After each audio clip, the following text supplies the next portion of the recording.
हमारी बॉडी की form, shape और एम्बुलेशन यानी कि चलना फिरना एक जगह से दूसरी जगह ना, ये सब का सब मरहून मिन्नत है हमारी हड्डियों से। जब बच्चा पैदा होता है उसके पैदा से लेकर 16 से 17 साल की उम्र लग जाते हैं बोन्स को मैच्योर होने में। बोन डेंसिटी यानी कि हड्डी की मैक्सिमम मजबूती जो है, जो अचीव करने की एज है, that is 40 years for mails and 36 years for female. जितनी भी डाइट अच्छी कर लें, जितनी साल खवातीन में और 40 साल है मर्दों में, अगर उसके बाद आप जितनी भी एक्सरसाइज कर लें, जितनी भी डाइट अच्छी कर लें, जितने भी मिनरल्स ले लें, जितनी भी विटामिन डी ले लें, आपकी बोन डेंसिटी उससे ज़्यादा नहीं हो सकती। अच्छा, विद एज उससे कम होगी, वो मेंटेन कर सकते हैं आप, लेकिन आप उसको बढ़ा नहीं सकते। जो भी चीज़ खाएंगे आप, उसमें कुछ ना कुछ ऐसी चीज़ें which are rich in calories and vitamin D and fat soluble vitamins, वो सब कुछ हमें दिया जाता है। जब हम एकदम से जब एक्सरसाइज शुरू कर देते हैं तो बोन डेंसिटी पे तो डेफिनेटली फ़र्क पड़ता है, बोन डेंसिटी इंप्रूव करना शुरू होती है, लेकिन हम उसका ख्याल नहीं करते और अपने जॉइंट्स जो हैं, जो लोड बेरिंग जॉइंट्स हैं, मेनली जो आपका नी जॉइंट है और हिप जॉइंट, उसको ओवरलोड कर देते हैं, इंजरीज कर लेते हैं। तो अक्सर हमारे जो वेट लूज कर रहे होते हैं वो अपना मसल वेट लूज कर रहे होते हैं। फैट हमें पता है कि it is lighter than even water. तो जो आप एकदम खुश होते हैं कि जी वजन कम हुआ, या तो वो वाटर वेट आपका जा रहा होता है या आप अपना मसल मास लूज कर रहे होते हैं। लाइफ स्टाइल है वो साथ साथ खुद भी थोड़ा थोड़ा मॉडिफाई कर रहे होते हैं, अपनी एक्टिविटीज़ को लिमिट करते जा रहे होते हैं, तो उन्हें इतना महसूस नहीं हो रहा होता। एक चीज़ जिसके ऊपर अभी रिसर्च भी हो रही है और एक डाइटरी प्रोडक्ट ही है करक्यूमिन है, आपकी टर्मरिक में जो होता है, it is proving to be very good in controlling the inflammation in the joint.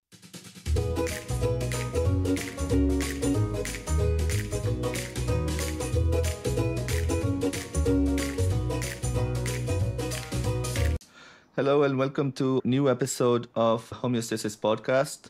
आज हमारे जो गेस्ट हैं वो बहुत ही स्पेशल गेस्ट हैं, मेरे बहुत पुराने दोस्त। He is a graduate of King Edward Medical College from 2006.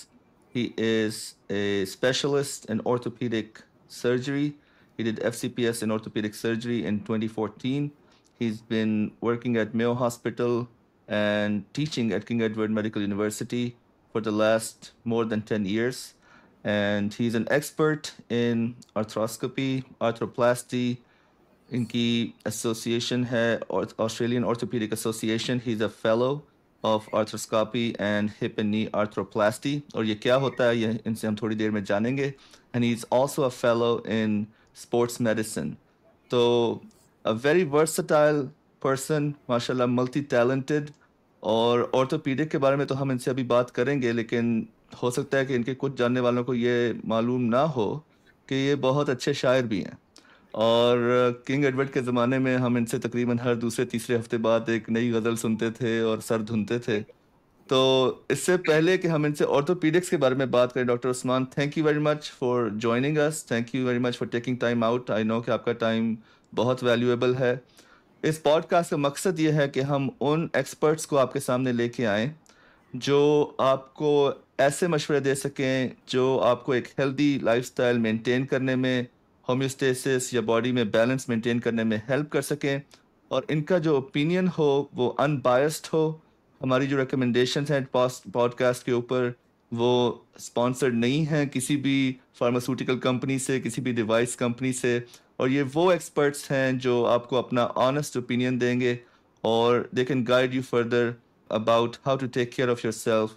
और अगर आपको किसी किस्म के ऑर्थोपीडिक्स के, बोन्स के, जॉइंट्स के कोई प्रॉब्लम्स हों, then you can go and see them. So thank you doctor Usman Khalid Kazi for joining us. अब हमें अपने बारे में थोड़ा सा इंट्रोड्यूस करें। I know we are talking after a long time, it's almost 20 years since we last saw each other face to face. Phone पे तो हमारी 2-3 दफ़ा बात हुई है। तो इस अरसे में आपने क्या किया, क्या कर रहे हैं आजकल, क्या आपके इंटरेस्ट्स हैं, और आपकी प्रैक्टिस की कुछ डिटेल्स बताएं कि कहाँ कहाँ पे आप प्रैक्टिस कर रहे हैं इस वक्त। जी, thank you very much for giving me the opportunity for this podcast. मैं जी एमबीबीएस करने के बाद अपनी ट्रेनिंग पाकिस्तान में ही की। हाउस ऑफ के बाद स्पेशलिस्ट एफसीपीएस ट्रेनिंग जो थी वो मेरी 3 हॉस्पिटल्स में थी, Gangaram hospital, Mayo hospital, and for some time I worked in Lahore general hospital too. After that I did my FCPS in 2014, and since then I am working in King Edward Medical University and Mayo Hospital, Lahore, as a consultant orthopedic surgeon. I have been teaching in the university for the past 6 or 7 years, I think, since 2017. और तब से यहीं पे हूँ. मेरा special interest था orthopaedics के अंदर, सब स्पेशलिटी में, जॉइंट रिप्लेसमेंट्स में, ऑस्टियोआर्थराइटिस और उसकी जो ट्रीटमेंट है, रीसेंट एडवांसेस जो उसमें हो चुके हैं. और इसके अलावा अभी recently I develop my interest in sports surgery. तो मैं, जैसे आपने बताया कि मैं ऑस्ट्रेलिया से भी sports medicine, arthroscopy and arthroplasty में एक फेलोशिप करके अभी वापस आया हूँ Pakistan to serve my community with the latest technologies and expertise gain चलिए फ्रॉम इनकी ऑल. डिटेल्स अभी हम आपसे जानते हैं कि जो लेटेस्ट एक्सपर्टीज़ है और टेक्नोलॉजी है वो कहाँ तक पहुँच चुकी है इस वक्त.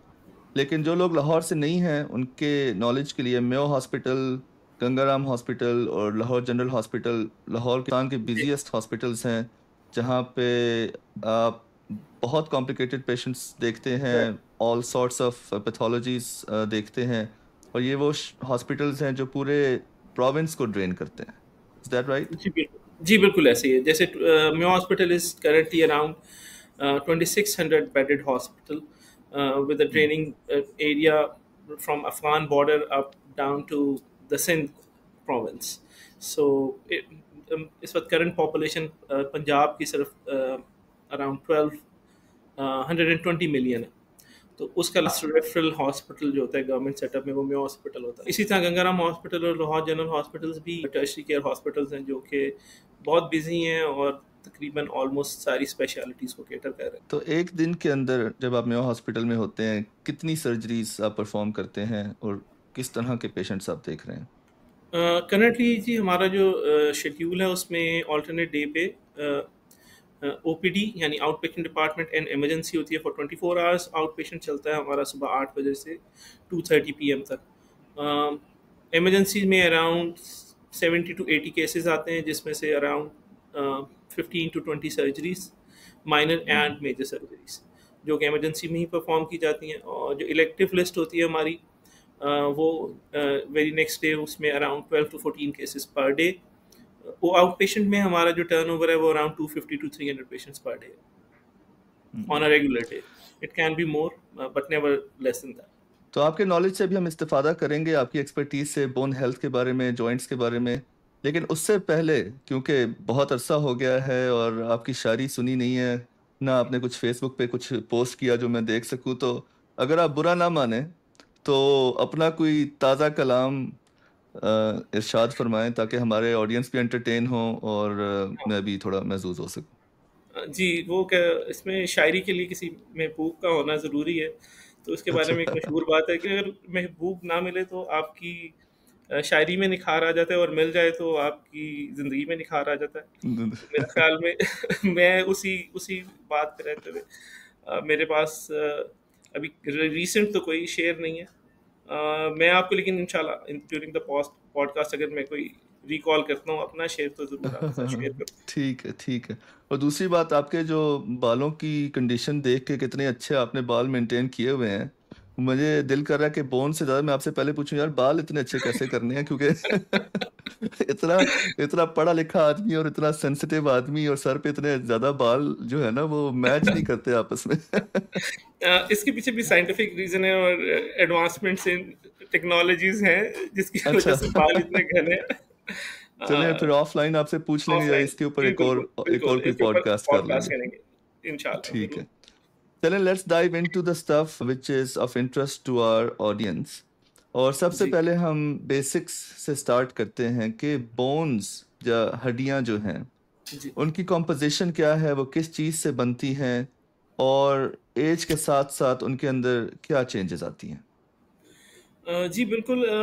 हमारी जो बॉडी है उसमें जो सबसे इम्पोर्टेंट चीज़ हमारी पर्सनालिटी का जो पार्ट है, हमारी बॉडी की फॉर्म, शेप और एम्बुलेशन, यानी कि चलना फिरना एक जगह से दूसरी जगह ना, ये सब का सब मरहून मिन्नत है हमारी हड्डियों से.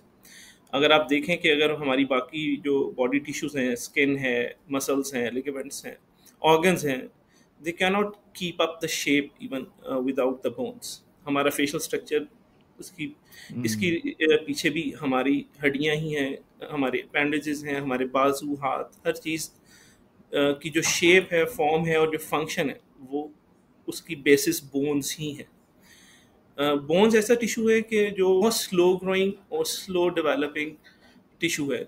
जैसे मैं अक्सर पेशेंट्स को भी बताता हूँ, जिनको बहुत जल्दी होती है कि हमारा फ्रैक्चर हील क्यों नहीं हो रहा, तो मैं कहता हूँ जब बच्चा पैदा होता है, उसके पैदा से लेकर 16 से 17 साल की उम्र लग जाते हैं बोन्स को मैच्योर होने में।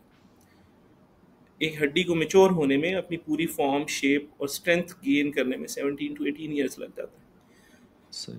अगर हम इसकी कंपोजिशन की बात करें तो इसमें लिविंग टिश्यू भी है और नॉन लिविंग टिश्यू भी। लिविंग टिश्यूज में सेल्स हैं जो कि ले डालते हैं उस फ्रेमवर्क को जिसके ऊपर नॉन लिविंग टिश्यू, जिसमें ऑर्गेनिक टिश्यू भी है और इनऑर्गेनिक टिश्यू भी है, वो उसके अंदर आते हैं और बोन अपना फॉर्म एंड फंक्शन परफॉर्म कर सकती है। तो जो लिविंग टिश्यूज हैं उसमें ऑस्टियोसाइट्स हैं, ऑस्टियोब्लास्ट हैं, ऑस्टियोक्लास्ट हैं। ये अगर आप इनको देखा जाए, इसको मैं अगर आपको समझाने के लिए बताऊं तो ये कंस्ट्रक्शन, अगर आपको थोड़ी बहुत समझ है, जैसे कोई भी चीज़ कंस्ट्रक्ट की जाती है, घर बनता है, कंक्रीट का पिलर आप समझ लें एक है, तो उसको बनाने वाले कुछ बनाने वाले होते हैं, कुछ उसको तराशने खराशने वाले होते हैं, और कुछ एलिमेंट्स, अगर आप उसको स्ट्रक्चर को देखा जाए एक पिलर में, तो आपके कंक्रीट पिलर के अंदर सीमेंट होगा, रेत होगी, बजरी होगी और एक स्कैफोल्डिंग होगी जिसके ऊपर वो सब कुछ ठहर सकता है, जो कि आपका, आप समझ लें, सरिये से बना जो ग्रिड होती है उसके ऊपर वो सारा स्कैफोल्डिंग है जिसके ऊपर वो सब कुछ स्टे करता है। तो इसी तरह बोन के अंदर ये लिविंग टिश्यूज ये सारी चीज़ें क्रिएट करते हैं, except the for the minerals. Minerals आपको एक्सोजेनस लेने पड़ते हैं, लेकिन जो प्रोटीन पार्ट जिसको हम बोन मैट्रिक्स कहते हैं, वो लिविंग टिश्यू उसको ले करता है और वो कोलेजन से बना है। जब इनिशियल स्टेजेस होती हैं तो आपके ऑस्टियोब्लास्ट यानी कि जो हड्डी बनाने वाले सेल्स हैं वो ज़्यादा होते हैं।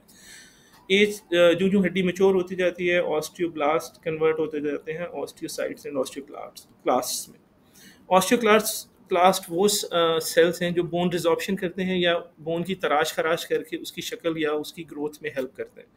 और ऑस्टियोसाइट्स वो सेल्स हैं जो कि आपके पास रिजर्व सेल्स होते हैं कि जो कि ज़रूरत पड़ने पे, जैसा कि खुदा न खास्ता कभी फ्रैक्चर हो जाए तो वो रीएक्टिवेट होकर ऑस्टियोब्लास्ट और ऑस्टियोक्लास्ट में दोबारा डिफ्रेंशिएट या उसमें ट्रांसफॉर्म हो सकते हैं। तो ये सारी चीज़ें मिलके आपका वो फ्रेमवर्क बनता है। या आप समझें, अगर एक आप पिलर की मिसाल जैसे मैंने दी, उसमें जो सरिया और जो उसकी शटरिंग, आप समझ लें उसकी जो बेसिक स्ट्रक्चर है जो उसे सपोर्ट करता है, जिसके ऊपर आपकी कंक्रीट और वो सारी चीज़ें आके स्टे करेंगी और एक कंपोजिट बनेगा, वो उसको ले करती हैं। तो उसके अलावा जो मिनरल पार्ट है उसके अंदर आपके कैल्शियम है, फॉस्फेट्स हैं टू सम एक्सटेंट, और माइक्रो मिनरल्स जिसमें मैग्नीशियम भी शामिल है।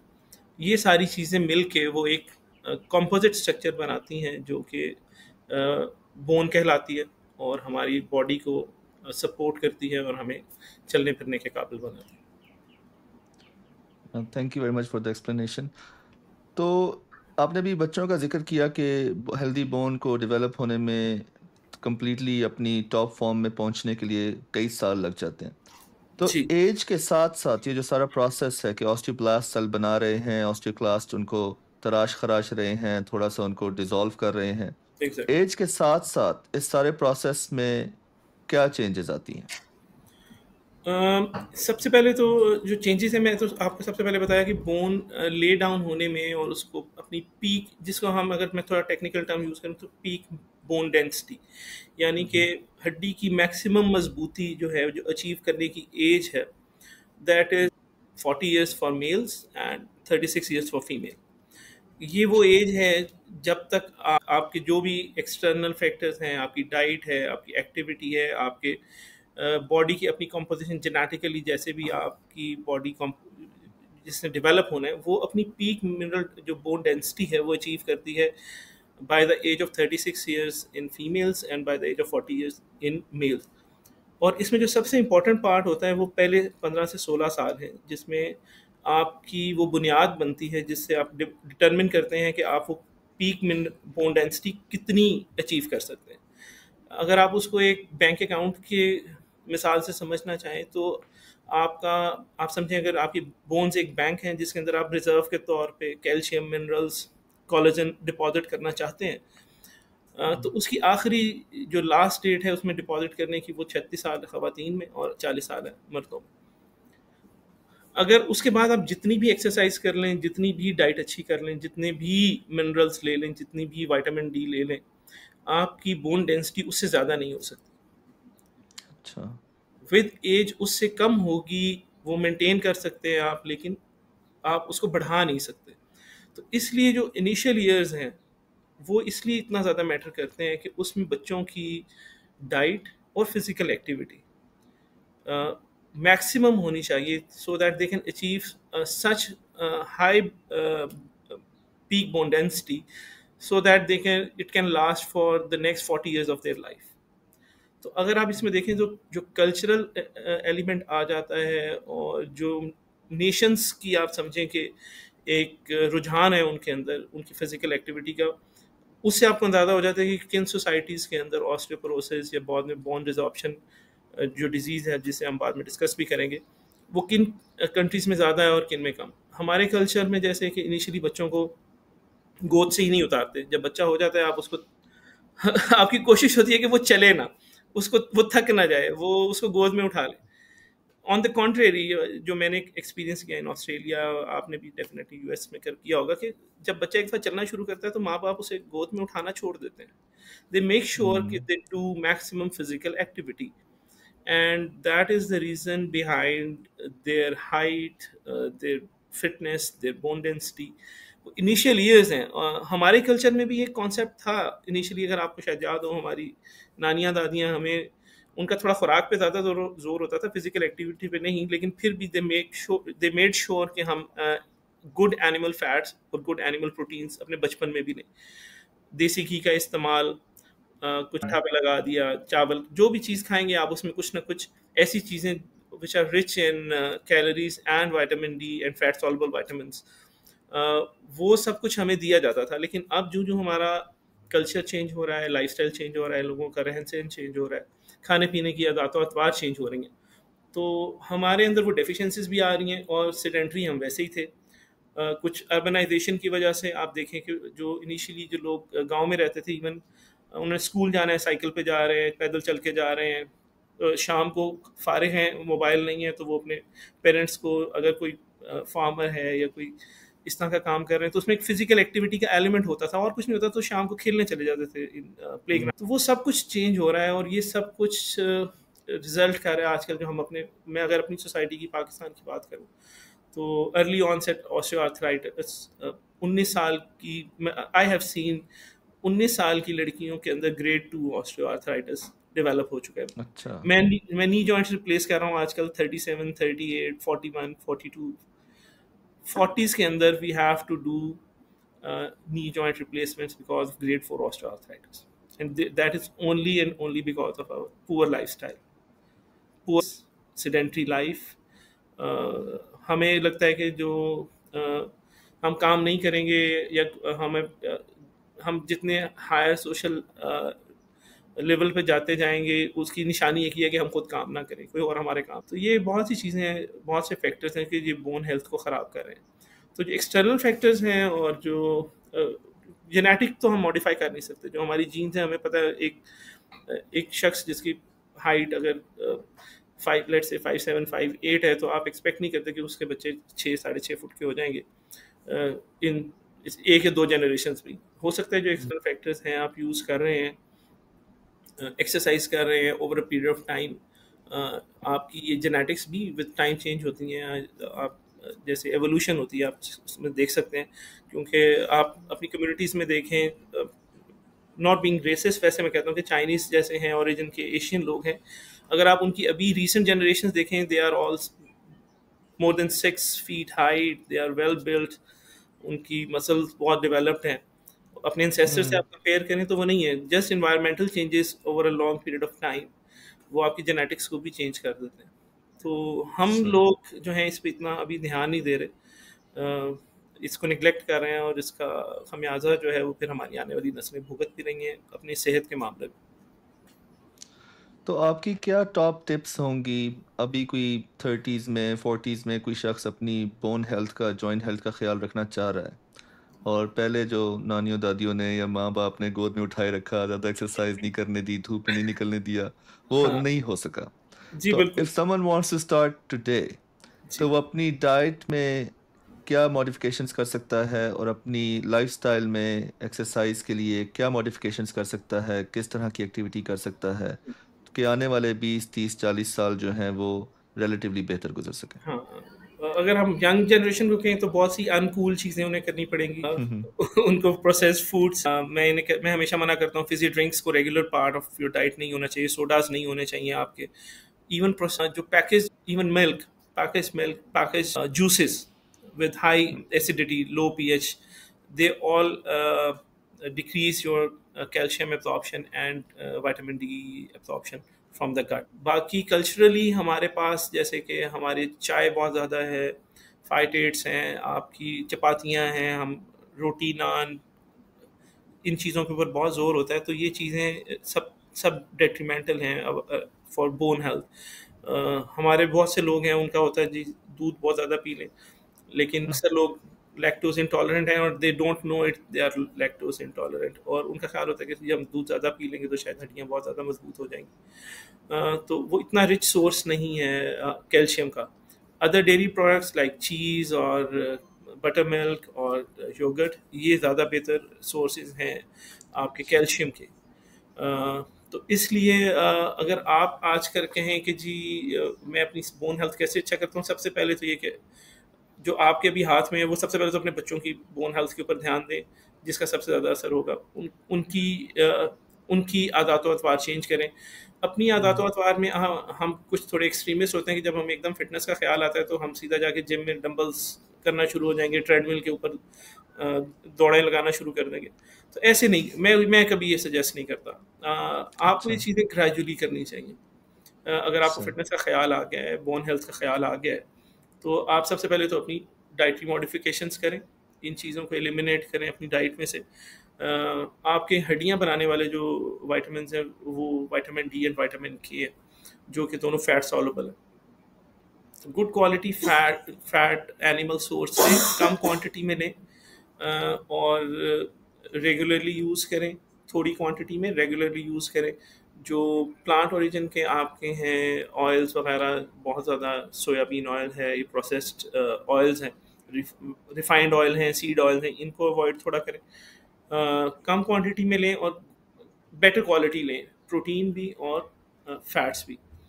उसके बाद एक्सरसाइज अगर करना चाहते हैं तो आप कोशिश करें कि लो इम्पैक्ट, जिसमें इम्पैक्ट लोडिंग कम हो आपके जॉइंट्स की। हमारे मेनली जो अगर हम एकदम से जब एक्सरसाइज शुरू कर देते हैं तो बोन डेंसिटी पे तो डेफिनेटली फ़र्क पड़ता है, बोन डेंसिटी इंप्रूव करना शुरू होती है, लेकिन हम उसका ख्याल नहीं करते और अपने जॉइंट्स जो हैं, जो लोड बेरिंग जॉइंट्स हैं, मेनली जो आपका नी जॉइंट है और हिप जॉइंट, उसको ओवरलोड कर देते हैं, इंजरीज कर लेते हैं, और जिसके बाद आप फिर प्रोलॉन्ग बेड रेस्ट में चले जाते हैं और दोबारा अपनी जो बोन डेंसिटी गेन की होती है उसको लूज़ कर देते हैं।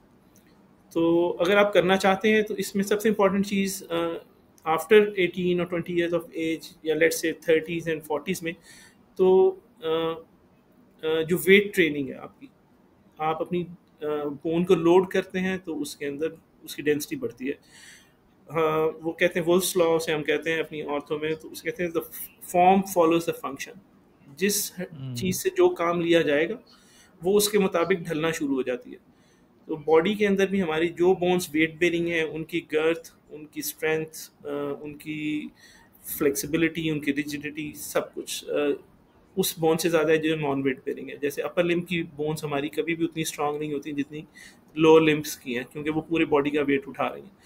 तो इसमें से यही करूँगा कि आप वेट ट्रेनिंग करें, वॉक या कार्डियोवैस्कुलर एक्सरसाइजेज जो हैं, जैसे साइकिलिंग है, ट्रेडमिल है, रनिंग है, मैं इसमें उनको कहता हूँ, क्योंकि यूजुअली जब तक हमें ख्याल आता है हम ओवरवेट हो चुके होते हैं, और जब इन एक्सरसाइजेज में जाते हैं तो फिर हम अपने जॉइंट्स को डैमेज कर लेते हैं। तो मैं उन्हें कहता हूँ कि नॉन वेट बेरिंग एक्सरसाइजेज जो हैं, नॉन इम्पैक्ट लोडिंग, जिसमें आप नीचे पाँव नहीं मारते, जैसे कि रनिंग में, जॉगिंग में, जंपिंग, स्किपिंग वगैरह, इससे आपके जॉइंट्स के ऊपर इम्पैक्ट लोडिंग होती है।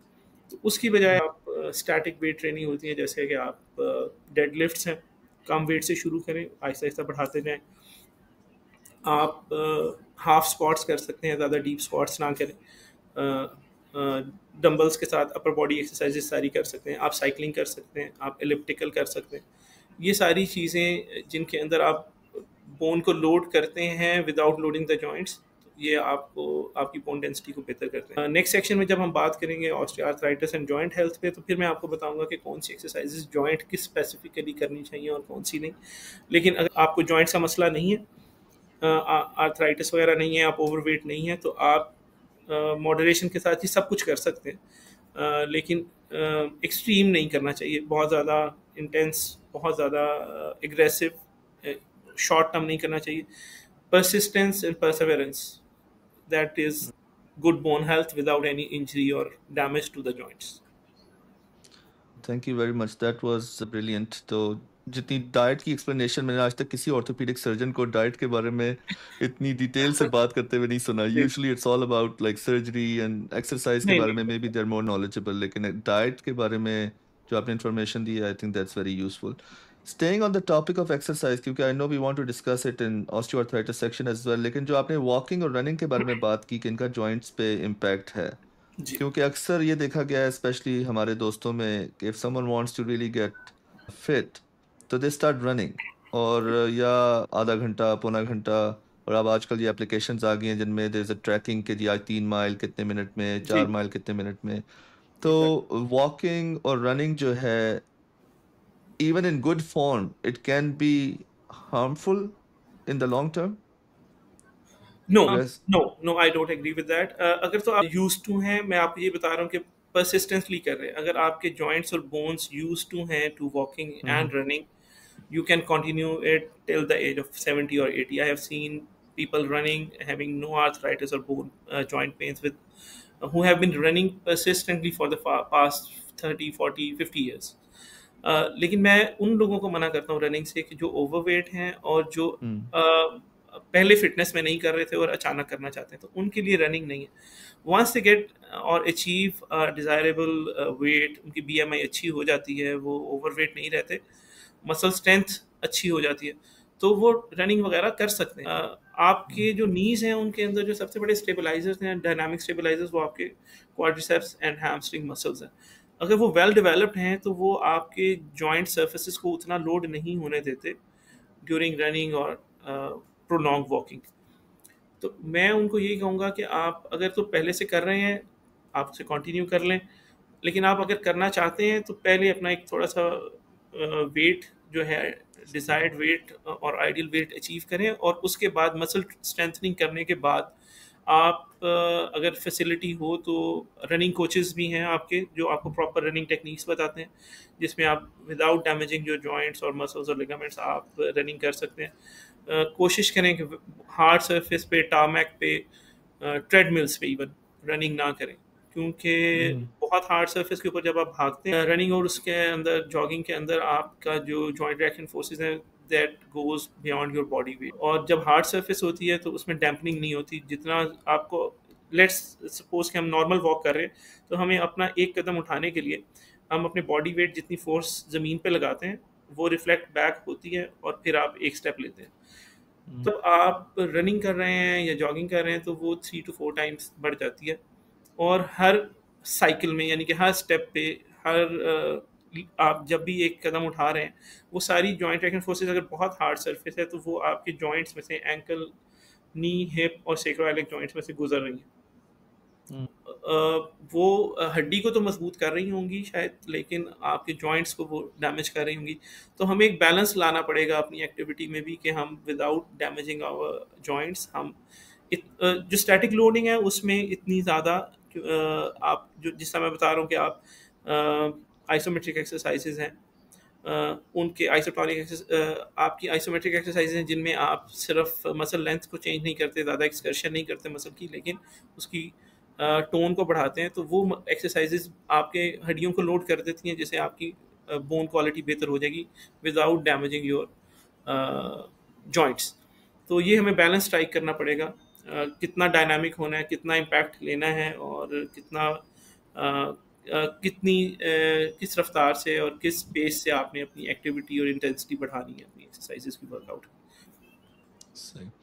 तो not to get too personal, लेकिन ऑर्थोपीडिक सर्जन बनने के बाद, इतने फ्रैक्चर्स देखने के बाद और स्पोर्ट्स मेडिसिन में फेलोशिप करने के बाद, आपने अपनी लाइफ में क्या मॉडिफिकेशंस की हैं which you think are the best tips to maintain a healthy lifestyle, bone health, and hopefully long health span and lifespan? जी बिल्कुल। आप खुद क्या करते हैं अपने अपनी बोन जी, हेल्थ मेंटेन करने के लिए? बोन हेल्थ मेंटेन करने के लिए जो डाइटरी रिस्ट्रिक्शन है मैंने अपने ऊपर और अपने फैमिली में भी लगाई है। मैं कहता हूँ सबसे अच्छा हल है सोडा रोकने का कि आप घर में सोडा लेके ना आए। अगर आप पिए और अपने बच्चे को कहेंगे मत पियो तो ये उसके साथ ज्यादती भी है और वो कभी मानेगा भी नहीं, वो चुप ही जी। लेगा। तो बेस्ट हल ये है कि आप लेके ना आए, एक्सेस थोड़ा सा कम कर दें। तो मैं अपनी personally I don't use soda drinks on a regular basis. Occasional होता है, दोस्तों के साथ गए, आउटिंग की, कभी बाहर गए तो पी लिया, कोई फंक्शन है, कोई ओकेजन है। दूसरा ये है कि अपनी डाइट के अंदर गुड हेल्दी फैट, जो मैंने आपको बताया एनिमल सोर्स का जो हम्म, गुड क्वालिटी फैट है कम क्वांटिटी में, वो मैं यूज़ करता हूँ। I use desi ghee instead of soybean और रिफाइंड ऑयल। एक्टिविटीज़ के अंदर मैं I try to maintain my weight. मैं कोशिश करता हूँ कि मेरा थोड़ा सा, मैं हूँ अभी भी ऑन अ हायर साइड, लेकिन ये है कि कोशिश करता हूँ कि एटलीस्ट इंचेस में ना बढ़ूँ, अपनी मसल मास को रिटेन करूँ। वो भी एक एक अलग डिस्कशन हो सकती है कि आप अपने इंचेस लूज करने हैं या केजीज लूज करने हैं, क्या हेल्दी है। तो अक्सर हमारे जो वेट लूज कर रहे होते हैं वो अपना मसल वेट लूज कर रहे होते हैं। फैट हमें पता है कि it is lighter than even water.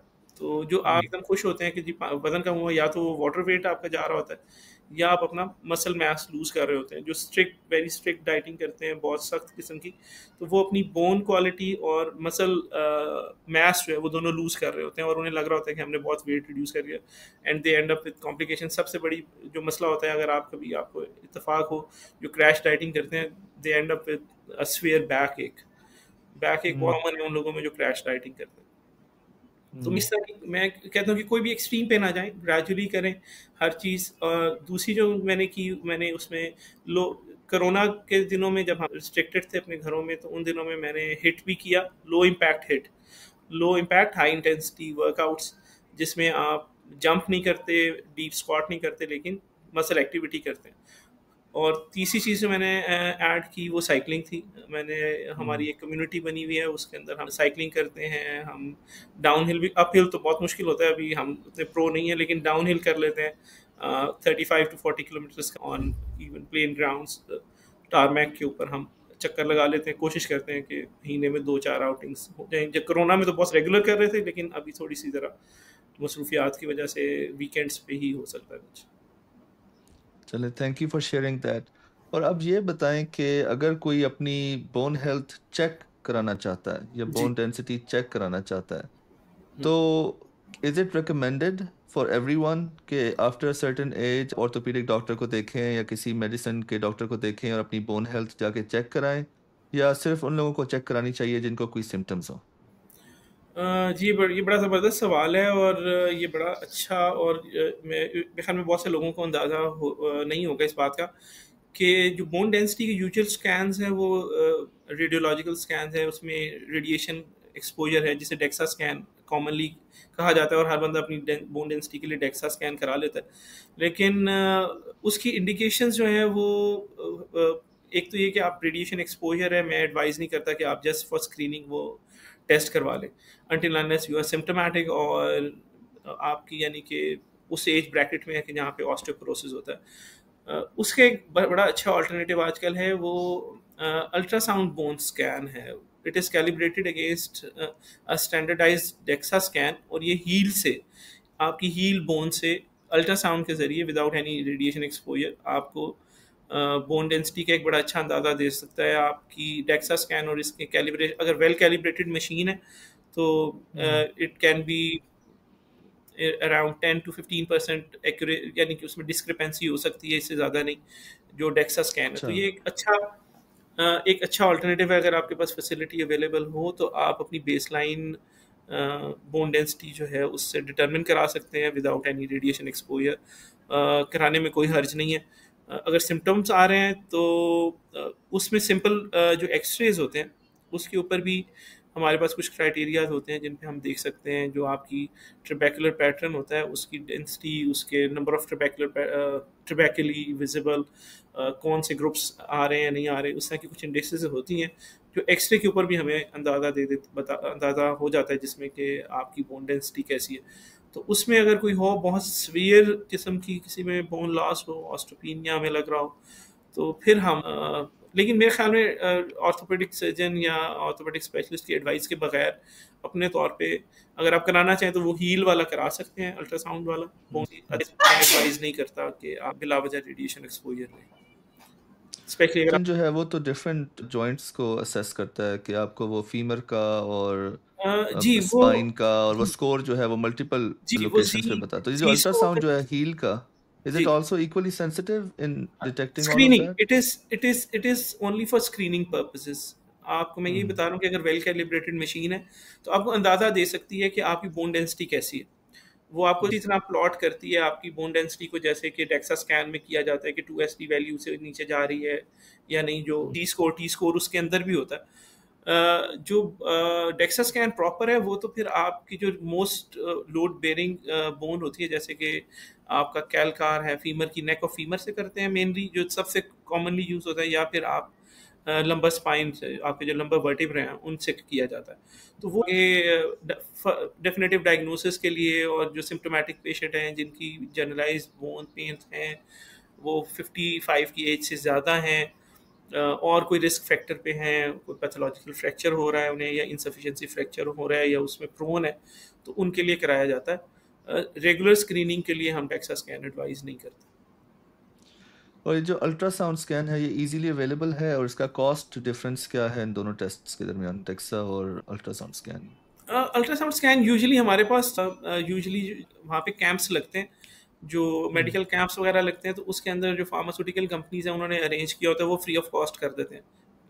यानी कि अगर आउट पेशेंट में आते हैं तो आप फ्री ऑफ कॉस्ट, उसमें उनकी भी कोई कॉस्ट नहीं लगती सिवाय मशीन की अगर है उसका, या जो बिजली यूज़ हो रही है। उसके अलावा आपको जो अल्ट्रासाउंड के लिए जो जेल यूज़ होती है वो एडी पे लगानी है, आपने वो अपना हील को उसमें प्लेस करना है, और वो आपको प्रिंट आउट निकाल के दे देता है विद इन 30 सेकेंड्स।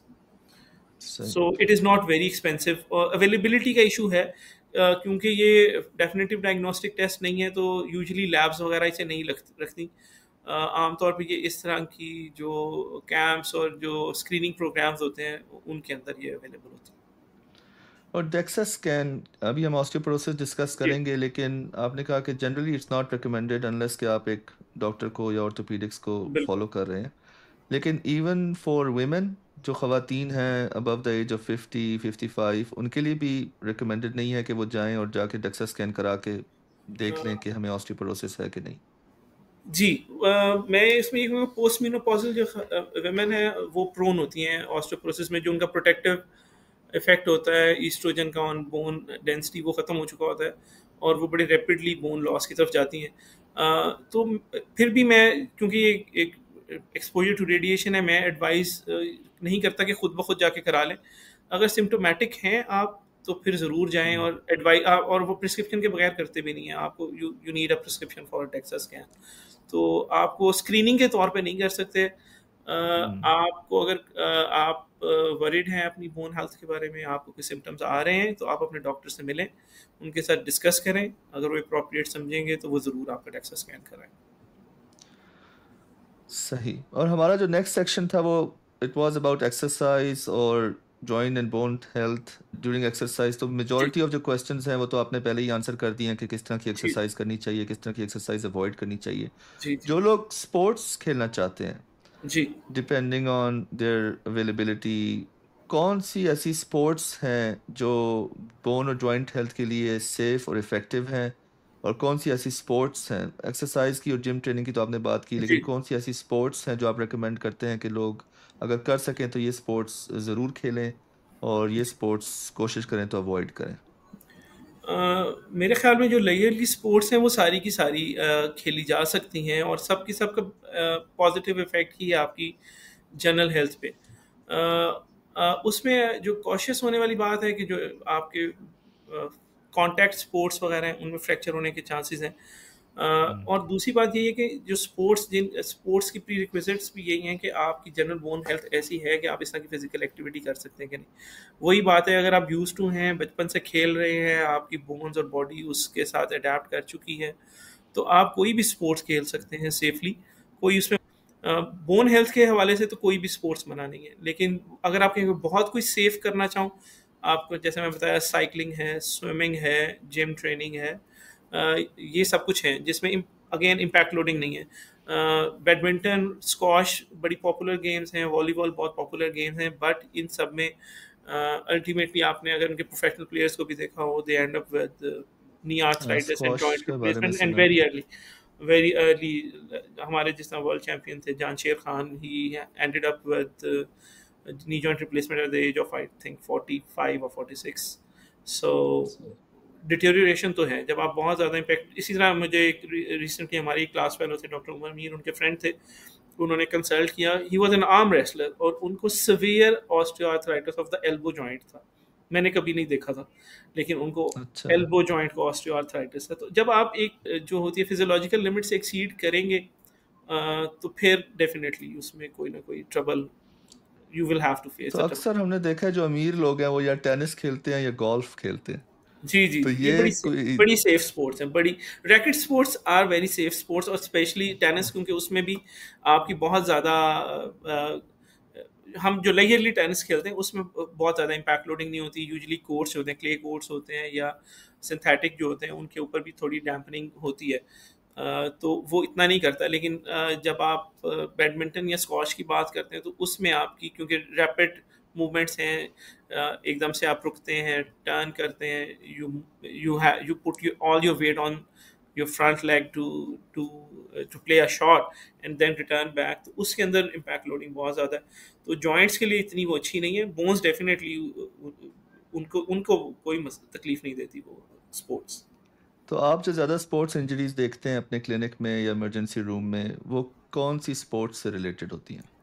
हमारी जो कल्चरल स्पोर्ट्स हैं उनमें बहुत ज़्यादा इंजरीज हैं, जिसमें कबड्डी एक ऐसी चीज़ है जिसमें बहुत ज़्यादा स्पोर्ट्स हैं क्योंकि थोड़ी सी वो वाइल्ड है और उसमें टर्निंग, उसमें तो मुंह की ट्विस्टिंग भी और वो मेरे ख्याल में इंजरी हो सकती है। हाँ, वो एक आपने शायद देखी हो, वो मारते भी हैं मेरे थप्पड़ ख्याल वाली, में। चपेड़ों वाली, उसे चपेड़ों वाली कबड्डी कहते हैं। और वो एक दूसरे को, जैसे आजकल तो अमेरिका में भी वो स्पोर्ट आ गई है कि जो स्लैप करते हैं, वो हाँ, देखने को, स्लैप। हाँ, उसके टूर्नामेंट्स कर रहे होते हैं। तो वो समझे उसकी क्रूड फॉर्म है। तो उसमें होता है कि वो क्योंकि अपने आप को छुड़ाने के लिए मुख्तलिफ एंगल्स पे ट्विस्ट एंड टर्न करते हैं, तो उसमें नी की बहुत सी लिगामेंट इंजरी आती है। फिर उसी तरह फुटबॉल जो है उसमें बहुत ज़्यादा ACL टीयर्स आते हैं क्योंकि पाँव आपका कहीं पे, your foot catches in a pot hole and you turn with your whole body weight. वो जो ट्विस्टिंग इंजरीज हैं, जिन हम्म। स्पोर्ट्स में रैपिड ट्विस्टिंग एंड टर्निंग है ना, उनके अंदर स्पोर्ट्स इंजरीज ज़्यादा हो जाती हैं। रैकेट स्पोर्ट्स या ऊपर वाली जो है उनमें ये है कि आपके अगर बोनी स्पर्स वगैरह हों तो आपकी इम्पिंचमेंट काफ़ी हो जाती है, सुप्रास्पाइनेटस टीयर्स काफ़ी होते हैं। ये चीज़ें हमें देखने में मिलती हैं ज़्यादा। जो ठीक है, सबसे अभी कॉमनेस्ट है टाइम वो हमारा ACL बढ़ता जा इंजरीज। रहा है और अभी काफ़ी सारे टॉपिक्स हैं जो हमने हाँ हाँ, डिस्कस करने हैं, तो let's move on to our next topic which जी जी इज़ ऑस्टियोआर्थराइटिस। जी जी तो ये बताएं कि आर्थराइटिस तो एक कॉमन टर्म है, लोगों को पता है जॉइंट में दर्द है तो आर्थराइटिस है। Exactly. What is osteoarthritis and how is it different from other types of arthritis जिस तरह रूमेटॉइड आर्थराइटिस है? और यूजुअली ये जो पेशेंट्स हैं ये आपके पास किन सिम्टम्स के साथ प्रेजेंट करते हैं? जी, osteoarthritis is inflammation of the whole joint. अब जॉइंट में हम कंसिडर करते हैं कि शायद सिर्फ कार्टिलेज की इन्वॉल्वमेंट है, लेकिन एक जॉइंट के और भी कंपोनेंट्स हैं जिसमें आपकी मेटाफिजियल बोन है, आपकी जो लाइनिंग हाइलाइन कार्टिलेज है, आपकी जो मेनिस्काई हैं। अगर हम सिर्फ नी की बात कर रहे हैं, जो कॉमनेस्ट ऑस्टियोआर्थराइटिस है वो नी का है और उसके बाद हिप का है। और इन सबके सिम्टम्स और जो आप समझे पैथोफिजियोलॉजी है वो ऑलमोस्ट इट्स द सेम। हम्म। अब नीज के अंदर जो है, अगर आप एक जॉइंट को देखते हैं तो उसमें उसके कोलैटरल लिगामेंट्स हैं, जॉइंट कैप्सूल है और मसल सराउंडिंग द जॉइंट, जो कि जैसे मैंने आपको बताया कि डायनामिक स्टेबलाइजर है। तो ये एक पूरा स्पेक्ट्रम है सिम्टम्स का और इन्वॉल्वमेंट का आपके टिश्यूज का। तो अगर हम कहें कि जोड़, सिर्फ हमारे जहन में आता है कि जो चीज़ मूव कर रही है अंदर कार्टिलेज, सिर्फ उसकी वेयर एंड टेयर को आर्थराइटिस कहते हैं। तो ये पूरा एनकम्पस नहीं करता इस सिनेरियो को। तो ऑस्टियोआर्थराइटिस में there are changes in the bone, cartilage, the menisci, the ligaments and the joint capsule plus the surrounding muscles. तो ये एक पूरा स्पेक्ट्रम बनता है जिसकी वजह से सिम्टम्स आपके आना शुरू हो जाए, और इवन साइनोवियल मेम्ब्रेन ऑल्सो। तो ये सब में चेंजेस आती हैं। हमारे पास जो पेशेंट आते हैं सबसे कॉमनेस्ट हमारे सोसाइटी में वो नी ऑस्टियोआर्थराइटिस के साथ आते हैं, घुटनों के, और उसमें सबसे कॉमनेस्ट सिम्टम होता है आपका पेन। पेन की वजह से, जो पेन है वो ऐसा सिम्टम है जो आपको मजबूर करता है डॉक्टर के पास आने के लिए, बिकॉज बाकी चीज़ें हम कॉस्मेटिक्स के बारे में इतना कंसर्न नहीं है। हम में से कोई, हमारे कोई बुजुर्ग निकरे पहन के गोल्फ नहीं खेलते या बीचेस पे नहीं जाते कि उन्हें अपनी टेढ़ी टांगे नजर आए और वो परेशान हो, तो वो वो धोती पहन के डिफॉर्मिटी फिर रहे होते हैं। लेकिन they are not concern with the deformity. Basically सही। उन्हें मसला आता है दो चीज़ों से, एक पेन से, और दूसरा जो उनकी थोड़ा सा रिलीजियस एस्पेक्ट में आ जाता है कि उनको नमाज पढ़ने में जब तकलीफ शुरू होती है, जब वो तशहुद में बैठ सकते हैं, जो वो नील डाउन नहीं कर सकते। तो दो चीज़ें उन्हें बॉदर करती हैं कि एक तो डॉक्टर साहब दर्द बहुत होती है, और जाहिर बात है साथ स्वेलिंग भी होती है, लेकिन खाली स्वेलिंग हो और पेन ना हो तो फिर भी वो दे आर नॉट कंसर्न। तो बेसिकली उन्हें जी पेन हो रही है, साथ घुटने सूज गए, और डॉक्टर साहब नमाज का मज़ा नहीं आ रहा, नीचे नहीं पढ़ सक रहे। तो ये तीन मेन चीज़ें होती हैं जो हमें हमारे पास लेके आते हैं। लेकिन उसके साथ जो चीज़ें एसोसिएटेड होती हैं वो डेफिनेटली अगेन ये जो स्टिफनेस है, जॉइंट स्टिफनेस है, और आपकी mechanical malalignment of the joint, especially of the knees. तो ये चीज़ें जो हैं ये हम उससे ज़्यादा कंसर्न होते हैं। फिर आहिस्ता आहिस्ता ये होता है कि जब वो अपनी ये दर्द शुरू हो रही होती है, क्योंकि over a period of time it is a degenerative process, तो लोग अपने जो लाइफस्टाइल है वो साथ साथ खुद भी थोड़ा थोड़ा मॉडिफाई कर रहे होते हैं, अपनी एक्टिविटीज़ को लिमिट करते जा रहे होते हैं। तो उन्हें इतना महसूस नहीं हो रहा होता कि पहले अगर वो 2-3 मील चल लेते थे उन्हें पता नहीं चलता था, तो वो आप कहते हैं कि चलो यार मस्जिद तक चला जाता हूँ, उसमें दर्द नहीं होती, तो दैट्स इनफ फॉर मी। तो वो जब तक मस्जिद तक चले जाते हैं, बाजार तक चले जाते हैं, अपनी डेली एक्टिविटीज़ करते हैं, तब तक भी वो उस पेन को से इतने बॉदर्ड फील नहीं करते। तो जब उनकी वो मस्जिद जाना और घर से निकलना मुश्किल हो जाता है, सीढ़ी चढ़ना, एक और सिम्टम जो सीढ़ी चढ़ना है, लोगों को छत पे जाने का शौक होता है, तो जब सीढ़ी चढ़ना उनके लिए मुश्किल हो जाता है, तो भी वो हमारे पास प्रेजेंट करते हैं, जी हमारे लिए ऊपर जाना, डॉक्टर साहब बैठ के उठना मुश्किल है। तो उसमें वो स्पेक्ट्रम में अगर आप देखें तो फिर मसल्स की इन्वॉल्वमेंट आ जाती है, क्योंकि जब इन्फ्लेम जॉइंट है तो उस इन्फ्लेमेशन की वजह से क्रैकलिंग साउंड्स आ रही हैं, उसमें स्वेलिंग हुई है, सोजिश हुई हुई है, सूजा हुआ है जोड़, दर्द हो रही है उसमें, और उसके बाद फिर इस इन्फ्लेमेशन की वजह से जो मसल पावर है वो लूज़ करना शुरू हो जाता है। जो पेनफुल मसल है उसकी वैसी पावर लूज हो जाती है, and over a long period of time जब डिसयूज ट्रॉफी जो है उसमें आ जाती है, तो पेशेंट्स को सिम्टम आता है कि नीचे से बैठ के उठने में, किसी छोटी हाइट की सीट से उठने में या पाँव के बल बैठ के उठने में तकलीफ होती है। और एक और एस्पेक्ट जो इंडियन कमोड वाला भी है कि हमारे बुजुर्ग जो हैं वो इंडियन कमोड प्रेफर करते हैं, तो उनको उससे भी वो भी बॉदर होते हैं कि डॉक्टर साहब नीचे अब वॉशरूम में नहीं बैठा जाता, और क्योंकि वो उनके लिए उनको मनाना इंग्लिश के मोड पे या हायर सीट पे बैठाना इन अ टॉयलेट उनको बहुत कन्विंस करना पड़ता है लाइफस्टाइल मॉडिफिकेशन में हमें। तो ये चीज़ें जो हैं वो सारी उनसे वो कंसर्न होते हैं और उसी के साथ आते हैं।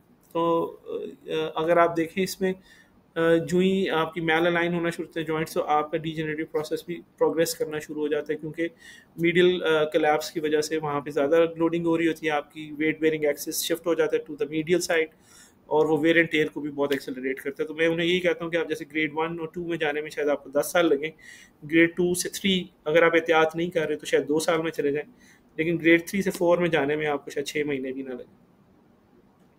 सही। और मुझे पता है कि आपकी सेंस ऑफ ह्यूमर बहुत अच्छी है, तो कभी किसी ने आपको कहा होगा डॉक्टर साहब ऊपर जाने में तकलीफ होती है, तो आपने उन्हें लाज़मी कहा होगा कि जब टाइम आएगा तो खुद ही आप ऊपर खुद चले ही ऊपर जाएँगे। चल रहा है। तो आप ऊपर बिल्कुल जाने ऐसे की टेंशन ना लें, आप थोड़ा नीचे ही रहें तो अच्छा हाँ, है। हमारा बिल्कुल ऐसे ही, बिल्कुल ऐसे ही।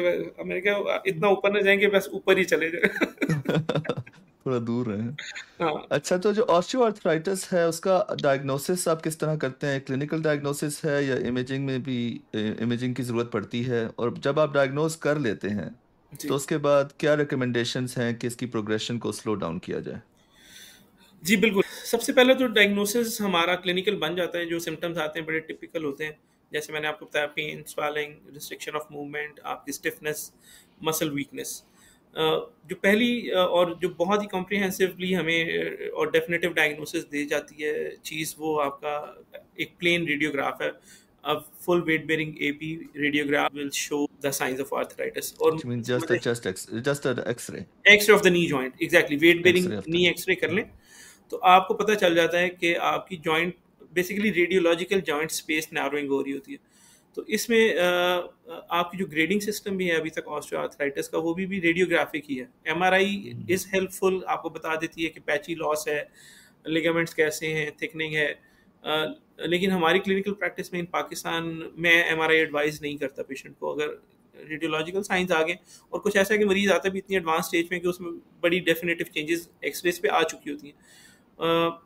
जो ग्रेडिंग भी है अभी भी, मैंने जैसे आपको बताया ऑस्टियोआर्थराइटिस की, वो सिंपल प्लेन रेडियोग्राफ भी है, और हम इसको 4 ग्रेड्स में डिवाइड करते हैं। जो ग्रेड 1 है वो अर्ली ऑस्टियोआर्थराइटिक चेंजेस में है, जिसके अंदर अभी जॉइंट स्पेस नैरोइंग नहीं होती, लेकिन आपकी सबकॉन्डल स्क्लीरोसिस हम कहते हैं कि हार्ड बोन बनना शुरू हो जाती है, जो कि एक थिन वाइट लाइन की शक्ल में just below the joint line हमें नजर आना शुरू हो जाती है, स्पेशली ऑन ऑस्टियोआर्थराइटिस में ऑन द मीडियल साइड।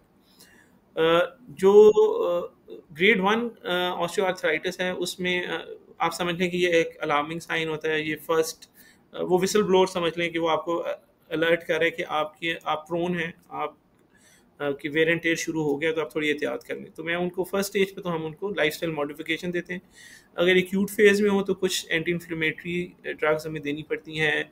आप उसकी आइसिंग करते हैं, आप उसको जो लोडिंग है जॉइंट की उसको कम करने के लिए, जैसे सीढ़ी चढ़ना 6 टाइम्स बॉडी वेट में आपको जोर लगता है एक 6 इंच से ऊंची सीढ़ी चढ़ने में, तो मैं उन्हें कहता हूँ सीढ़ी चढ़ना अवॉइड कर लें। इसी तरह डीप स्क्वाट करने से 8 times body weight joint reaction force हो जाती है, तो मैं उन्हें कहता हूँ डीप स्क्वाट ना करें, यानी इंडियन कमोड में ना बैठे, नमाज कुछ दिनों के लिए आप कुर्सी पे पढ़ना शुरू कर दें। तो ये सारी चीज़ें हेल्प करती हैं उनको रिलीफ करने में। और ग्रेड 1 में जब आपको एक दफ़ा रिलीफ मिलता है तो usually it last for few months और ईयर और may be more than that अगर आप मोहतात है। जब ग्रेड 2 होता है तो उसमें थोड़ी सी जॉइंट स्पेस नैरोइंग होना शुरू हो जाती है और अर्ली ऑस्टियोफाइटोसिस यानी कि हड्डियों की चोंचें बनना शुरू हो जाती हैं बड़ी अर्ली स्टेज। इस स्टेज के ऊपर आने का मतलब है कि आप you have to be serious about it. आपको स्ट्रिक्टली लाइफस्टाइल मॉडिफिकेशंस को अपनाना पड़ेगा अगर आप चाहते हैं कि प्रोग्रेस ना करें। तो ग्रेड 2 में अगर आप एहतियात कर लें तो grade 2 can last up to 10-15 years. लोगों ने ग्रेड 2 डायग्नोज होने के बाद भी बहुत बहुत अरसे तक नेक्स्ट स्टेज पे नहीं जाते अगर वो अपनी वेट कंट्रोल कर लेते हैं, अपनी लाइफस्टाइल मॉडिफिकेशन करते हैं, डाइट बेहतर करते हैं, मसल स्ट्रेंथनिंग एक्सरसाइजेज होती हैं वो करते हैं, तो उनकी प्रोग्रेशन रुक जाती है। Once you go into grade 3 तो उसमें आपकी जॉइंट्स पे मार्कनी नैरो हो जाती है, सीवियर ऑस्टियोफाइटोसिस हो जाता है, और एट टाइम्स जॉइंट सबलेक्सेशन भी हो जाती है कि आपका क्योंकि मीडियल कोलैप्स हो रहा होता है। अगर जॉइंट सर्फेसिस दो बराबर हैं, ये मीडियल साइड ये लैटरल साइड, तो जब मीडियल कोलैप्स होना शुरू होता है तो ये होता है कि आपका मीडियल कोलैटरल लिगामेंट टाइटन होना शुरू हो जाता है और लैटरल कोलैटरल लिगामेंट एलोंगेट होना शुरू हो जाता है and joints starts to sublux a bit, और आपकी नी में वेरस डिफॉर्मिटी आना शुरू होती है। आपकी टांगें घुटने से नीचे अंदर की तरफ मुड़ना शुरू हो जाती हैं, आपको विजिबल डिफॉर्मिटी अपनी टांग में नजर आना शुरू हो जाती है। इस स्टेज के ऊपर जो है आपको रेगुलर मेडिकेशन करनी पड़ती है। जो एक्यूट अटैक है उसकी फ्रीक्वेंसी बढ़ जाती है। जब भी एक्यूट अटैक आता है you have to take medications for 2 to 3 weeks at least to get relief, और अपनी लाइफ स्टाइल मॉडिफिकेशन भी आपको स्ट्रिक्टली करनी पड़ती है। और इसमें हम उनको कहते हैं, जो पेशेंट नहीं मानते, बहुत मुश्किल होता है कि आप स्टिक पकड़ लें। वॉकिंग एड सबसे मुश्किल काम है। लोग अपने जॉइंट रिप्लेस करा लेती हैं खवातीन, कहती हैं हमने असा सोटी नहीं फड़नी तुसी मेरा गोडा वो चेंज एक कर दो, मेरा घुटना चेंज कर दे। Emotional trauma. हाँ, कि मैं बूढ़ी लगूंगी। और ये 50s या 40s की मैं बात नहीं कर रहा, 75 ईयर्स की खवातीन भी स्टिक पकड़ने के लिए तैयार नहीं होती। तो सही। मैं उन्हें कहता हूँ कि आप जो क्विकेस्ट वे है जॉइंट को ऑफलोड करने, वेट ऑफलोड करने का, वो स्टिक है। आप दोनों पे शिफ्ट कर देते हैं वेट को, तो 1/3 वेट लूज हो जाता है और आपके घुटने को रिलीफ मिलता है। लेकिन वो कहती है नहीं, हम घुटना चेंज करा लेंगे, दवाई खा लेंगे, दवाइयाँ खा खा के गुर्दे फेल करा लेंगे, लेकिन स्टिक नहीं पकड़ेंगे सही। हालांकि और स्टिक के आपके और भी पास, काफी सारे फायदे हैं। हाँ बिल्कुल। और आप आपकी फील्ड में, बल्कि आपको अगर आप पाकिस्तान में हो या अपने किसी पाकिस्तानी नेफ्रोलॉजिस्ट से आप पता करें तो हमारे डायलिसिस यूनिट्स भरे हुए हैं NSAID induced chronic renal failure से, जो लोगों ने जो दवाइयाँ पेन खाकर, किलर्स हैं, ब्रूफेन पेन वगैरह खाने किलर्स हैं। से। हमारे यहाँ कल्चर में लोग पेन किलर्स खाना एक्सेप्ट कर लेते हैं, लाइफस्टाइल मॉडिफाई करना एक्सेप्ट नहीं करते। वो जॉइंट ग्रेड 4 में भी कहते हैं डॉक्टर साहब दवाइयाँ दे दें, जबकि उसका हल ही सिर्फ जॉइंट रिप्लेसमेंट रह जाती है, लेकिन वो कहते हैं नहीं जी, हमें आप दवाइयाँ दे दें। तो ग्रेड 3 में आपकी इंडिकेशन बन जाती है बाय चॉइस, अगर इलेक्टिवली जॉइंट रिप्लेसमेंट कर सकते हैं। अगर उससे कम कुछ करना चाहें तो आजकल hyaluronic acid, highly cross link hyaluronic acid injection available, जो कि आप हम्म। इंट्रा आर्टिकल लगा देते हैं, डे केयर प्रोसीजर होता है, आप आते हैं इंजेक्शन लगवाते हैं और चल के घर जा सकते हैं। कुछ बड़े अच्छे ब्रांड्स हैं जो रिसर्च, जिनके ऊपर बड़ी अच्छी रिसर्च हुई हुई है, जो कि आपको ऑलमोस्ट 100% रिलीफ भी देते हैं, 100% relieve in 90% of the patient which get those injections. तो वो आपकी फ्लेक्सिबिलिटी, मोबिलिटी और पेन रिलीफ 100% देते हैं, and it can last up to 1 year. कुछ लोगों में जैसे मैं ऑस्ट्रेलिया में, क्योंकि लोग रेगुलरली लगवा रहे थे, तो वो तकरीबन तीसरी या चौथी दफ़ा भी लगवाने आ रहे थे। You can repeat it as many time as you like, क्योंकि का साइड इफेक्ट नहीं है, जॉइंट में रहेगा, जहाँ पे आपके वो पैची लॉस है कार्टिलेज का, उसको वो जाके स्टिक कर जाता है as a, you can say, fluid cushion उसके अंदर आ जाता है, तो उससे मोबिलिटी बेहतर हो जाती है, लोगों का काम चल रहा होता है, वो अपनी डेफर कर लेते हैं जॉइंट रिप्लेसमेंट। इसी तरह जब आप ग्रेड 4 में जाते हैं तो उसके बाद फिर आपके पास हल प्रैक्टिकली जॉइंट रिप्लेसमेंट ही रह जाता है, या कॉन्टीन्यूस मेडिकेशन। आपको लो डोज एंटी इन्फ्लेमेटरी रोज़, ऑलमोस्ट रोज़ खाना पड़ता है, उसके अलावा आपको रिलीफ नहीं मिलता। जो ही एंटी इन्फ्लेमेटरी या पेन किलर का इफेक्ट ख़त्म होता है, आपकी पेन वापस आ जाती है। तो उस स्टेज के ऊपर आपके पास एक ही चॉइस रह जाती है प्रैक्टिकली फॉर अ परमानेंट हल, दैट इज़ जॉइंट रिप्लेसमेंट। उसमें भी जेल इंजेक्शन लग जाता है, लेकिन उसका जो पीरियड है वो रिड्यूस हो जाता है। वो जो एक ग्रेड 3 वाले को अगर वो 6 महीने से 1 साल का रिलीफ देता है, तो इसमें मैं उन्हें कहता हूँ कि आपको ये may be 3 months to 6 months at max आपको ये रिलीफ दे सकता है, इससे ज़्यादा नहीं देगा। तो इधर एक क्लैरिफिकेशन, टाइलेनॉल या पेनाडोल या जी पैरासीटामोल है, वो एनसेड नहीं है, तो इट जी is safe for the kidneys, safe for the stomach. एक खास अमाउंट में, exactly, usually less than 2 grams is the safest option. और बिल्कुल जो यंग लोग हैं वो up to 4 grams a day तक जी, पेनाडोल ले सकते हैं, लेकिन बिल्कुल आई डोंट ऐसे ही। नो कि how effective it is in patients with osteoarthritis. जी, इसका बड़ा अच्छा इफेक्ट है, लेकिन हम इसमें भी एक मजे की बात यही है कि पाकिस्तान में जब वो 2-3 हज़ार 4 हज़ार रुपए का नुस्खा लेके जाते हैं, और अगर आप उन्हें पेनाडोल या टाइलेनॉल लिखते हैं, तो कहते हैं डॉक्टर साहब ऐसे मैं आप पे भी खा सकता सी, तुसी की कीता। ये तो मेरे दोस्त ने भी बताया लेकिन था। लेकिन हाँ, ये तो मेरे घर में पड़ी थी, मैं खुद ही खा लेता, लेकिन it is very effective specially in combination with low dose anti inflammatory. आपकी एंटी इन्फ्लेमेटरी ड्रग्स की डोजेज को काफ़ी कम कर देता है और बड़ा अच्छा पेन रिलीफ देता है अगर प्रॉपर डोजेज दी जाए। हमारे लोग पैनाडोल की पूरी डोज नहीं लेते यूजली। हमारे पास जो पैनाडोल अवेलेबल थी आप अभी तक, वो 500 मिलीग्राम पर टैबलेट थी, तो मैं उन्हें कहता था कम से कम 2 tablets, ideally 3 tablets, around 1300 milligram plus में जब जाते हैं तो उसका एनाल्जेसिक इफेक्ट आता है इन सीवियर पेन। तो मैं उन्हें कहता था कि 3 गोलियां और उनके लिए खाना मुश्किल थे, तो अब उन्होंने जो कंपनी है उन्होंने पैनाडोल एक्सटेंड, अब मैं शायद उनका नाम ले लेता हूँ लेकिन क्योंकि बड़ी कॉमन है, ओवर द काउंटर अवेलेबल है, तो पैनाडोल एक्सटेंड है जिसके अंदर 650 मिलीग्राम्स, और बाहर के मुल्कों में मेरे ख्याल में पैनाडोल जी। ऑस्टियो के नाम से शायद कई जगहों पे अवेलेबल होती है और ओवर द काउंटर अवेलेबल है। तो उसकी डोजेज इतनी है कि अगर आप वो रेगुलरली लें, लेकिन वो आपको 8 आवरली फिर भी लेनी पड़ती है। एक्यूट फेज में जब पेनफुल कंडीशन आपकी है तो आपको 8 आवरली लेनी पड़ती है, और उसके साथ आप ऐड ऑन कर सकते हैं at the end of the day. आप उसके अंदर एक anti inflammatory low dose 25 to 50 milligram diclofenac sodium और potassium, anything that you like, वो आप ऐड कर सकते हैं, तो वो अच्छा रिलीफ दे देता है। लेकिन बात वही है कि वो किस स्टेज पे आप ले रहे हैं। अगर आप ग्रेड 1 में ले रहे हैं तो it will give you almost a permanent relief. Grade 2 में यह है आपको रिलीफ तो दे देगा, लेकिन आपको स्ट्रिक्टली लाइफस्टाइल मॉडिफिकेशन करनी पड़ेगी। स्टेज 3 में फ्रीक्वेंसी या दूसरे तीसरे महीने, जब आप समझते हैं कि जिस दिन आप नीचे बैठ गए आधे घंटे के लिए, या आपने सीढ़ियाँ 2 मंजिलें चढ़ ली, तो उस दिन आपको फिर वो इन्फ्लेमेटरी प्रोसेस आपका दोबारा से शुरू हो जाएगा। और ग्रेड 4 में तो फिर परमानेंट आपको परसिस्टेंटली लेनी पड़ती है। चलिए, हमारे पहले सेशन का टाइम ख़त्म होने वाला है, लेकिन मैं थोड़ी सी क्लैरिफिकेशन, हाइलुरोनिक एसिड जो इंजेक्शंस लगाते हैं उसमें कॉन्ड्राइटिन या जो ग्लूकोजामीन, मेरे ख्याल में जी, इसका, नहीं इसके भी ये नहीं इंजेक्शंस होता, होते हैं क्या? नहीं ये इसकी डिफरेंट है या इंजेक्शन नहीं, सिर्फ ओरल सप्लीमेंट्स हैं? नहीं नहीं, ये इसमें जो ओरल सप्लीमेंट्स हैं कॉन्ट्रैक्टिन एंड ग्लूकोजामीन, ये अगर हम कार्टिलेज स्ट्रक्चर के ऊपर डिस्कस करेंगे तो मैं आपको बताऊंगा कि ये बेसिकली वो मॉलिक्यूल्स हैं जो कि वाटर रिटेंशन करते हैं in cartilage. Cartilage is like a sponge, तो उसके अंदर एक खास तरतीब से कोलेजन की अरेंजमेंट होती है, और उसके बीच में आपके कॉन्ट्रैक्टिन एंड आपकी ये जो है ग्लूकोज। ग्लूकोसामीन, ये मॉलिक्यूल्स होते हैं जो कि वाटर को रिटेन करते हैं and it keeps it as a spongy tissue, as a shock absorber. तो एज के इसमें फिर एजिंग का भी इफेक्ट आता है, उनकी तरतीब चेंज होना शुरू हो जाती है, ग्लूकोजामिन कॉन्ड्राइटिन सल्फेट की रेशो चेंज हो जाती है, तो इसकी वजह से उसकी वाटर रिटेंशन कैपेसिटी कम हो जाती है और अल्टीमेटली वो वेयर एंड टेयर में चली जाती है कार्टिलेज। तो ओरल फॉर्म में बहुत ज़्यादा कोई स्ट्रॉन्ग साइंटिफिक एविडेंस तो नहीं है, लेकिन in clinical practice it does help in specially in grade 1 and 2। Grade 3 में जब एक बार आपकी पैची लॉस शुरू हो गया, जब कार्टिलेज है ही नहीं, तो उसने किस चीज़ को जाके सेव करना है, किस चीज़ को जाके उसने बूस्ट करना है, किसको स्ट्रेंथन करना है। तो मैं ग्रेड 1 and 2 में देता हूँ। उससे ये होता है कि आपकी जो रिकवरी का जो है अमल, वो जल्दी पूरा हो जाता है, आपको ज़्यादा हाई डोज एंटी इन्फ्लेमेटरी और एनाल्जेसिक्स नहीं देने पड़ते। कोलेजन का जहाँ तक ताल्लुक है, तो उसमें आजकल थोड़ा पॉपुलर हुआ है ये, लेकिन मैं लोगों को यही समझाता हूँ, आप कोलेजन खाते हैं तो collagen as such collagen absorb नहीं हो सकता, वो ब्रेक डाउन होता है, वो अमीनो एसिड्स में कन्वर्ट होता है। लेकिन उसमें एक फैक्टर ये हो सकता है कि वो उन्हीं अमीनो एसिड्स में कन्वर्ट होता है जिनसे बॉडी दोबारा अपना कोलेजन बना सकती है।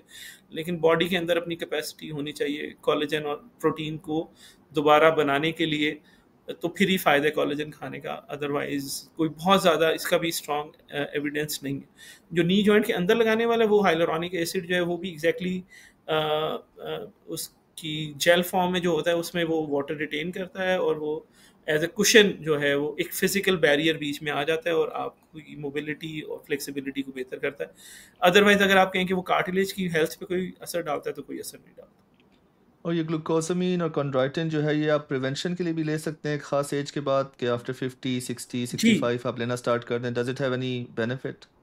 मैं आपको ये बताऊंगा कि एनेक्डोटल है, लोगों का एक्सपीरियंस है, इट डज हेल्प। जो लोग कहते हैं हम यूज़ कर रहे हैं, उन कईयों को बहुत फ़ायदा हो जाता है। लेकिन आप इसको शॉर्ट किसी को नहीं कह सकते कि आप ये खा लेंगे तो आपकी ऑस्टियोआर्थराइटिस नहीं होगा। बात यही है कि आपकी जो नी के अंदर उसकी कंपोजिशन है, जो उसकी जो रेशो है कॉन्ड्राइटिन की और ग्लूकोजामीन की जो चेंज हो रही है, वो कुछ जेनेटिकली डिटर्मिनेंट भी होती है, कुछ एंजाइम्स बेस्ड भी होती है। तो आप सप्लीमेंट कर सकते हैं, करने में हर्ज नहीं है, कोई ऐसा साइड इफेक्ट इसका नहीं है अभी तक। तो as a foods, as a supplement you can use it, कोई हर्ज नहीं है करने में। कुछ सही। और डाइटरी और चीज़ें। आखिरी सवाल, मैं इस टॉपिक के बारे में आपसे पूछ के इस सेशन को हम ख़त्म करते हैं। नेक्स्ट सेशन में guest we are going to discuss osteoporosis और specially hip replacement, knee replacement, जी, उनकी जो क्या इंडिकेशंस हैं, वो जी, सर्जरीज की क्या कॉम्प्लिकेशंस हैं, उनकी रिकवरी टाइम क्या है। लेकिन बिल्कुल। आखिरी सवाल, ऐसी मिथ्स जो आप देखते हो पाकिस्तानी सोसाइटी के अंदर, साउथ एशियन सोसाइटी के अंदर, क्योंकि आजकल इंटरनेट के ऊपर और होम्योपैथी, हकीम, हर किस्म के जी, सप्लीमेंट्स बेचने वाले बैठे हुए हैं। बिल्कुल ऐसे। काफ़ी सारे चीज़ें हैं जो रेकमेंड करते हैं, आप ये खाएं तो जॉइंट ठीक हो जाएगा, ये खाएं तो आपको सर्जरी की ज़रूरत नहीं पड़ेगी। कोई चीज़ आपने देखी हो जो बहुत कॉमनली प्रिवेल कर रही है सोसाइटी में, विच you think is absolutely wrong, should not be taken, या कोई ऐसी चीज़ जो प्रिवेल कर रही है और आप समझते हो कि हाँ यार, ये ऐसा सप्लीमेंट है जिसकी जी, वजह से कुछ फ़ायदा मैंने देखा है अपने पेशेंट्स के जी। अंदर? मैं पहले बता देता हूँ क्या लेना चाहिए जो कि फ़ायदेमंद है, और वो बड़ी ऑर्गेनिक चीज़ है। उसको फ्लैक्स सीड हम कहते हैं। फ्लैक्स सीड या अलसी के बीज हैं, जो they have shown amazing results, specially in preventing osteoarthritis. अगर आप अच्छा। अपनी डाइट में एक चाय का चम्मच पिसी हुई अलसी, पीसने का मैं इसलिए कहता हूँ क्योंकि वो आपको उसका छिलका काफ़ी सख्त होता है, तो उसमें जो एसेंशियल ऑयल्स हैं वो रिलीज़ करने के लिए बेहतर है कि आप उसे थोड़ा सा ग्राइंड करके एक एयर टाइट जार में रखें और एक चाय का चम्मच अपना रोज़ाना डाइट में वो यूज़ करें। इट रियली हेल्प्स विद मायल्जियाज, आपकी जो सोरनेस होती है, इन्फ्लेमेशन को ये कंट्रोल करती है, और आपकी कार्टिलेज को प्रिजर्व करती है। बहुत सी चीज़ें हैं जिसमें स्पेशली आपकी ये जो मसाज ऑयल्स आए हुए हैं, मेनली काउंटर इरिटेंट होते हैं, लोग सारा दिन मलते रहते हैं, वो काउंटर प्रोडक्टिव होते हैं। मैं सबसे इम्पॉर्टेंट चीज़ जो हमारे माशरे में बताता हूँ कि हमारे लोगों को बहुत शौक होता है मसाज कराने का, मालिश कराने का, खिदमत कराने का। तो मैं हर उन्हें कहता हूँ जगह। कि वो हर चीज़ का इलाज, वो आज अच्छे से अच्छा पढ़े लिखा इंसान भी जब क्लिनिक से निकलते हुए एटलीस्ट ज़रूर पूछे, डॉक्टर साहब इसके ऊपर कुछ मलना तो नहीं है? मैं कहता हूँ खुदा का वास्ते कुछ ना मलो, इसे छोड़ दो।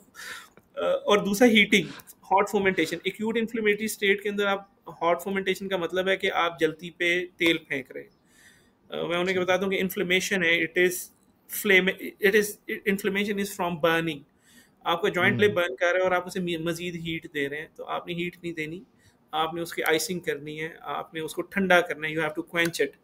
तो आप उसकी आइसिंग करें, उसको नहीं, ये आजकल एक बड़ी मिथ होती है कि ये सपोर्ट्स आई हुई है जी, नी को सपोर्ट है, स्प्रिंग लगा देंगे और वो चलना शुरू हो जाएंगे, बहुत एडवर्टाइज करते हैं, कोई absolutely no role in it. आपकी जो ब्रेसिस हैं उनका भी बहुत लिमिटेड रोल है, ज़्यादातर लोग बिला ज़रूरत यूज़ करते हैं और उससे उल्टा ही होता है कि आपकी मसल वीकनेस और बढ़ जाती है। साइकोलॉजिकल इफेक्ट उसका है, मैकेनिकली किसी 80 90 100 किलो के शख्स को एक कपड़े की पट्टी उसके घुटने को रिस्ट्रेन नहीं कर सकती, उसको सपोर्ट नहीं कर सकती। तो ब्रेसिस का भी बड़ा लिमिटेड रोल है, स्पेसिफिक कंडीशंस कुछ होती हैं जिनमें हम देते हैं, लेकिन आर्थराइटिस के लिए जितना आप बांधेंगे उतनी सर्कुलेशन रुकेगी, उतनी आपकी काफ स्वेल कर देंगी, उतने आपके पाँव स्वेल कर जाते हैं। तो ये सारी चीज़ें, सिकाई है, रेत की सिकाई, ईंट की सिकाई, तेल की मालिश, ये सब चीज़ें जो हैं ऐसी मिथ्स हैं जो कि आप बहुत काउंटर प्रोडक्टिव होती हैं, स्पेशली इन एक्यूट फेज। तो मैं उससे उन लोगों को मना करता हूँ कि आप वो ना लें। खाने में भी लोगों में आजकल जैसे हुआ चिया सीड्स और मिक्सचर उन्होंने बना के रखे हुए, उनका इतना रोल नहीं। एक चीज़ जिसके ऊपर अभी रिसर्च भी हो रही है और एक डाइटरी प्रोडक्ट ये कर्क्यूमिन है आपकी टर्मरिक में जो होता, it is proving to be very good in controlling the inflammation in the joints। तो आप हल्दी वाला दूध पी लें, मैं कहता हूँ चलें, अगर आपको बहुत अच्छा, शौक है। हाँ, तो उसका भी टर्मरिक, फायदा है। हाँ उसका फ़ायदा हो सकता है, आपकी इन्फ्लेमेशन को कम कर सकता है। लेकिन ये सारी चीज़ें अब तो एक्सट्रैक्ट्स आ रहे हैं, उसके भी कर्क्यूमिन की भी कंसंट्रेशन इतनी अच्छी आ जाती है कि आपको वो बदजायका चीज़ लेने की ज़रूरत नहीं, आप एक गोली खा लें। सिमिलर टू कैल्शियम, जो मैं कहता हूँ, आप 1.25 लीटर दूध पीने से अपनी एक दिन की कैल्शियम पूरी करने से, अव्वल तो खालिस मिलेगा नहीं, अगर मिल भी गया तो उसकी कैलोरीज कितनी होंगी, फिर आप लैक्टोज इंटॉलरेंट हैं कि नहीं है ये भी नहीं आपको पता। तो उससे बेहतर है यार कैल्शियम की एक गोली चूस के चबा के खा लो, that will suffice for the day आपकी बोन हेल्थ के लिए। Chale, thank you very much for sharing that. It was a very enlightening session. We'll take a short 5 minutes break, or inshallah, we'll come back again in our next session to discuss osteoporosis or joint replacement. Stay Okay. tuned.